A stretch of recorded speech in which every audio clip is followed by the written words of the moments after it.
Hello বন্ধুরা, সবাইকে শুভ সকাল। তো দেখতে পাচ্ছ আমি সকালবেলায় উঠে আমি চলে এসেছি মাঠের দিকে। মাঠে এত কুয়াশা পড়েছে আর ভালো লাগছে না, বাবারে খুব ঠান্ডা মাঠের দিকে।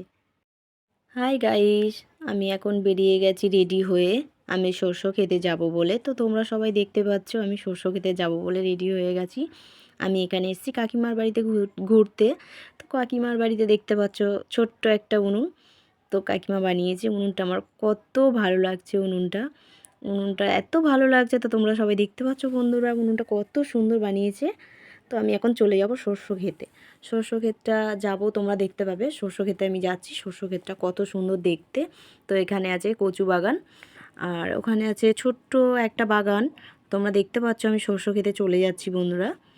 তো শস্য ক্ষেতটা তোমরা তো সবাই দেখতে থাকো, আমি শস্য খেতে যাচ্ছি। চলে এসেছি আমি শস্য খেতে। তো তোমরা সবাই দেখতে পাচ্ছ শস্য ক্ষেতটা কত সুন্দর। শস্য ক্ষেতটা, আমি তো শস্য খেতে এসে আমার এত ভালো লাগছে কি বলবো বন্ধুরা, যে শস্য খেতে এসে আমি নাচতেই শুরু করে দিয়েছি। এত খুশি শস্য খেতে এসে আমি। তো বন্ধুরা দেখতে পাচ্ছ আমি শস্য খেতে এসে এত খুশি কি বলবো তোমাদেরকে। তো বন্ধুরা সবাই মিলে তোমরা লাইক কমেন্ট শেয়ার করো। আর আজকের জন্য টাটা। তো বন্ধুরা তোমরা সবাই দেখতেই পাচ্ছ এখন সন্ধ্যা হয়ে গেছে। আমি সন্ধ্যেবেলা একটা থালায় আটা নিয়ে বসে পড়েছি আটা মাখবো বলে। তো আমি এসেছিলাম কাকি শাশুড়ির বাড়িতে ঘুরতে। তো কাকি শাশুড়ির বাড়িতে ঘুরতে এসে কাকি শাশুড়ি একটু বাইরে কাজের জন্য গেছে। তো আমি ভাবলাম বসে বসে আমি কি করব। তো আমি ভাবলাম না, আটাটাকে আমি মেখেই ফেলি। তো আমি একটা থালায় করে আটা নিয়ে তো চলেই এসেছি মাখবার জন্য। তো তোমরা দেখতেই পাচ্ছ বন্ধুরা আমি তো এখন আটা মাখতে শুরু করেই দিয়েছি। তো এখন আমার আটা মাখাটা কমপ্লিট হয়েই গেছে। তো এখন আমি ভালো করে আটাটাকে মেখে নিয়েছি। এখন দেখতে পাচ্ছ বন্ধুরা আমি ছোট্ট ছোট করে লেচি কেটে নিয়েছি। আর আমার লেচিটাও কাটা কমপ্লিট হয়ে গেছে বন্ধুরা। তোমরা তো দেখতেই পাচ্ছ কত সুন্দর করে আমি লেচিগুলো কেটে নিয়েছি। আর তোমরা দেখতে পাচ্ছ কত সুন্দর করে লেচি কাটা আমার। তা আমি এখন লেচি কাটা নিয়ে আমি থালাটাকে নিয়ে আমি চলে যাব লেচির থালাটাকে নিয়ে। তো তোমরা তো সবাই দেখতেই পাচ্ছ বন্ধুরা আমি রান্নাঘরে চলে এসেছি। তো রান্নাঘরে এসে আমি গ্যাসটাকে প্রথমে জ্বালিয়ে নিলাম। এবার আমি চাটুটাকে দিয়ে দেবো গ্যাসের ওপরে। তোমরা দেখতেই পাচ্ছ।